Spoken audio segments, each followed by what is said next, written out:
Welcome to the Manhattan Project. This is day something. We're not doing the 30-day thing anymore. Still haven't figured out that intro.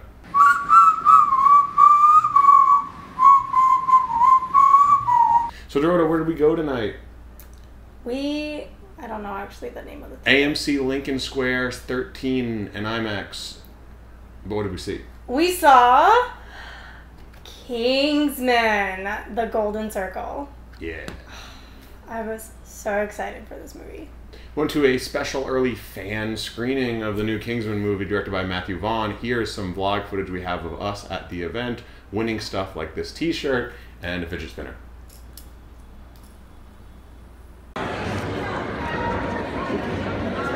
Remember in 27 Dresses where they sing this? Oh, hi. Are we missing a party downstairs? Yeah. Kingsman party? Big Kingsman party. So Kingsman The Golden Circle, the long anticipated and slightly delayed sequel to the original Kingsman Secret Service, sees Matthew Vaughn return to the director's chair, as well as star Taron Egerton return as the character of Eggsy. In this movie, they take on a new enemy in the form of Julianne Moore as a drug cartel leader sort of person, and also she destroys the Kingsman, so they have to work with the Statesman. I don't know. Look at the trailer. Eggsy, I saw in you the makings of a Kingsman. It's about being willing to sacrifice for the greater good. I hope you're ready for what comes next. Say goodbye to the Kingsman. If someone wanted to take out Kingsman, then they are planning something major. Eggsy's gonna need backup. Who's going to save the world? All right, so Dorota, what were your expectations going into Kingsman, The Golden Circle? Well, I expected this one to be amazing and awesome and fun because that's what I got from the first one. So those are my expectations. Just lots of jam-packed action and fun and R-rated jokes. Here's my take. Kingsman The Golden Circle is actually a spectacular sequel that not only improves on everything that made the first one enjoyable, but actually adds a lot of new, interesting elements I didn't expect, including a great cast update to make for an overall really fun experience that is probably better than most of the things I've seen so far this year in this genre of just kind of fun comedic action. I am so glad that you said that because I was really worried you weren't going to like it because you didn't like the first one. I didn't love the first. Yeah, I don't hate the first one. I don't like some of the sexist humor in it, and I don't like some of the action, the way it's directed. I'm like the one odd man out that thinks that cartoonish, frenetic camera flipping, or going around the church that he made popular, that Matthew Vaughn did, in Kick-Ass with the hit girl, that he does in Kingsman. That didn't really work for me that much in the first movie. I know I was the odd man out there, but it really worked for me in this film. I thought the action overall, aside from the opening kind of car scene where they're fighting a guy with a metallic hand in the opening scene of Kingsman 2, aside from that, which was I thought all of the action in this was a lot more coherent, a lot more exciting, interesting. Each action sequence, depending on what the characters were in it, did a really good job of taking advantage of those characters' attributes, whether it be their specific weapon that they bring, or their personality type, or whatever investment they have into the cause of the conflict. And just overall, this film just kind of works really well. It knows its audience, and that shit rocked, for me, at least. No, I agree. It was a great sequel. It brought back, not only did it talk about all the good things that people loved in the first movie, they talked about... The pug is back. The pug is back. They talked about Eggsy's training and the holding breath and underwater stuff and... all those things. All of the things. So they talked about all that stuff and then they actually did it, but did it better and bigger. They follow through on those sort of plot points and how they could come back appropriately.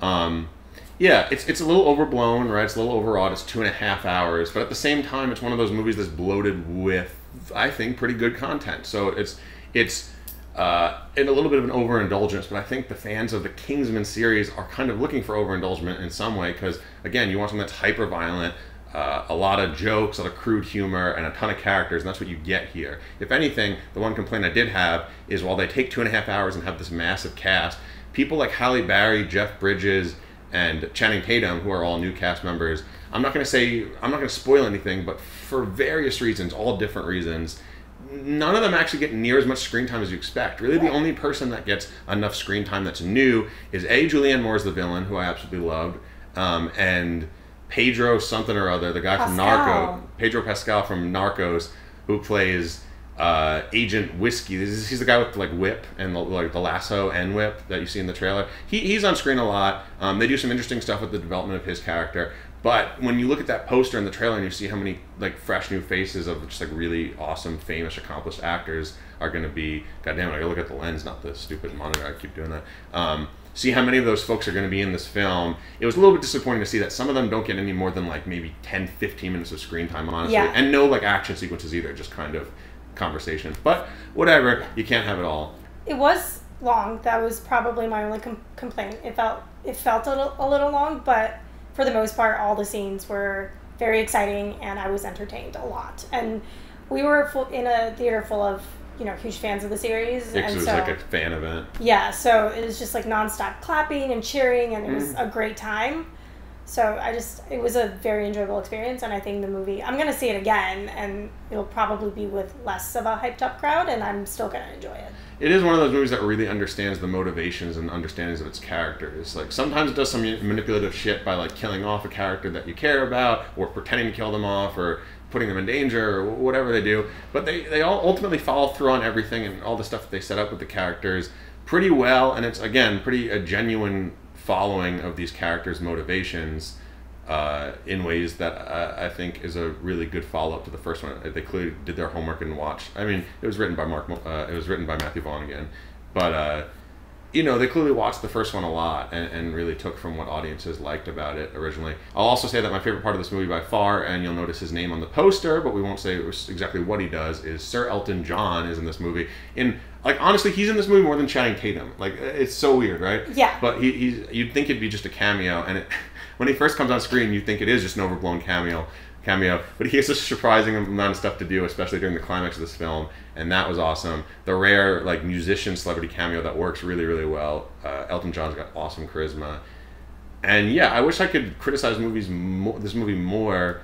But the fact of the matter is, it's like one of those things where you have to understand its audience, and the audience of Kingsman. I think this movie it's less hyper violent than the first one. I found that to be kind of annoying in the first one. Like, there's a lot of like really cartoonish gore in that one. Less cartoonish gore, less blood in this, but still cool a lot. Action. Still a lot of action, but not as much like gore. No, not as much gore, but there's still lots of good fight scenes, and there is still blood. It's just not as. Yeah, there's no heads exploding like in the first one, which is can be a bit much. And yeah, sort of like the sex humor and stuff like that is a little toned down here too. It's all overall like a little bit more mature, reserved movie, even though it's still very funny and still very crazy and over the top. And there's one scene that's a little iffy regarding like the goals of the characters regarding like the respect of women. There's like one female character in here that I could have done with her being a little bit more of a person and less of like an exploited item. It's like one of the bad guys' girlfriend. They have to do something with her. But again, I'm a little bit nitpicking here because it's a film that ultimately is just working throughout its entire runtime, which cannot be said of most movies, especially not movies of this genre, and especially not sequels. Again, someone that doesn't like Kingsman that much, I think this is way better than the first Kingsman. Not because it's so different than the first Kingsman, but because it's doing everything the first Kingsman wanted to do, but better. That's my take. Excellent movie for like just fun, cartoonish action. Go see it. Yeah. Your wrap up? It's fantastic. I was so pleased. I mean, I've seen the first one about 5-6 times now, so I had really high hopes and expectations for the sequel, and I am so happy with it. So yeah, definitely go see it. It's a lot of fun. In hindsight, a day later, two things that I wish I highlighted more in the Kingsman review. I think the movie has sat with me even better than I expected. One is that I really appreciated that it takes that sort of cliche trope of the new person joining the group as a framework to like give you exposition about what's going on. But instead of the hero, like a new hero joining the Kingsmen, you have a new villain joining Julianne Moore's drug empire, and then so she's explaining to him what her plan is and how it works, which I thought was a really fascinating, interesting, sort of fresh take on that trope, and it avoided the classic like villain bullshit monologue telling the hero what their plan was the whole time that you don't need, that it always happens in movies like this. So that was pretty good. And also on the subject of drug use, I'm not going to say exactly what happens with her plan, but they find a really interesting way to open up like a surprisingly solid conversation piece with potential audience members regarding like drug law reform in America and sort of the issues with the way we treat drug criminals and whatnot in the war on drugs, or the world for that matter. But it is more American than the last movie. The last movie is like British, and this film takes place in America. It deals with like the American president, a fictional one or whatever. So yeah, Kingsman's getting even better the next day.